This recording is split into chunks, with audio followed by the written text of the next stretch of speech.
ডিমার্টের কলে কাজ চলছে, 3800 কল। 3 লট আমার এখানে বাই পজিশন নেওয়া আছে ডিমার্টের। এইখানে যদি আমরা দেখি কোনো এখনো পর্যন্ত দেখুন অনেকটা লেট হয়ে গেছে এন্ট্রি নিতে।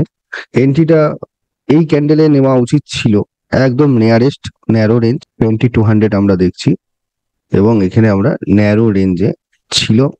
ব্রেকআউট এসছে, হাই এর ওপরে একটা এন্ট্রি নেওয়া উচিত ছিল এইখানে।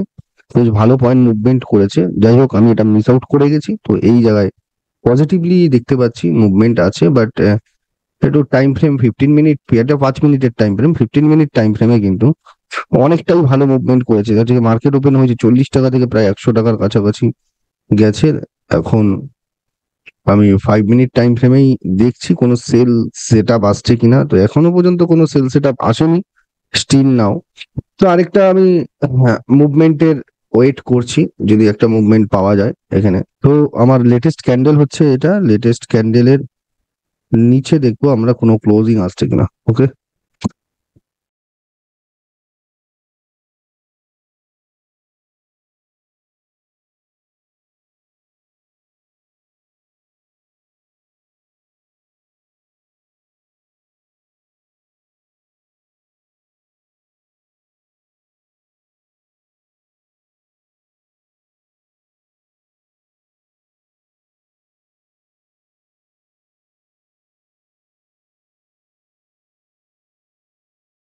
একটা ব্রেকআউট এসছে 5 মিনিট টাইম ফ্রেমে।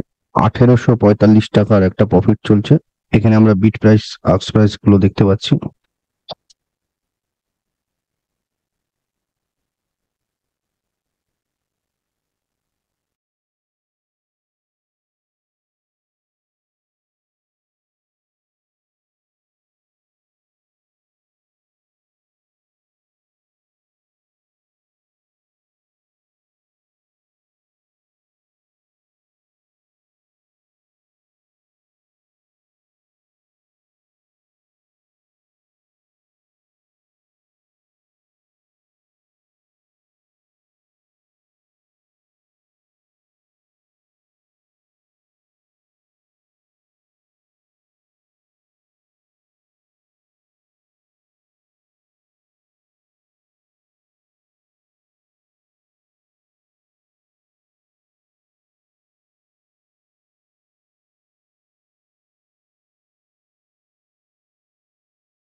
2 মিনিটস এর টাইম ফ্রেমে 5 এর নিচে কোনো ক্লোজিং পাচ্ছি না, 5 মিনিটস এ কোনো সেল সিগন্যাল পাচ্ছি না। তবে এবার 2 মিনিটস এ দেখুন তিনটে ক্যান্ডেল কিন্তু পরপর মানে একদম কনসলিডেট করছে রেঞ্জ বাউন্ড করে এই জায়গাটায়।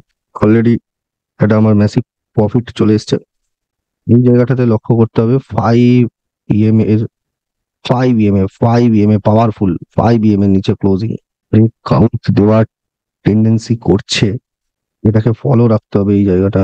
131, seller always demanding the price or premium, এটা মাথায় রাখতে হবে। Seller always demanding the price or premium.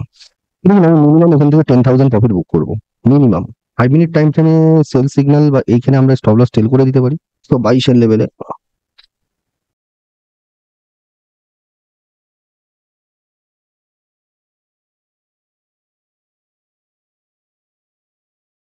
123-তে আমি এক্সিট দিয়েছি,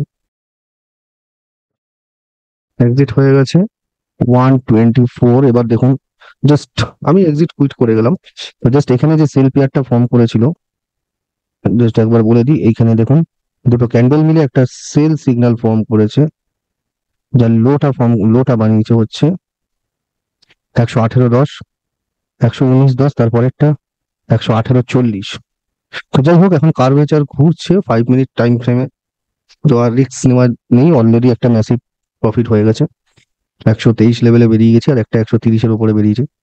1 লট আর 2 লট এতে বেরিয়েছি। তো মোটামুটি একটা ম্যাসিভ প্রফিট হয়ে গেছে, কারণ এই লেভেল থেকে নেওয়া হয়েছিল 101-এর লেভেল থেকে অলরেডি।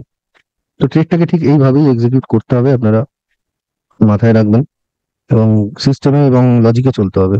ওকে।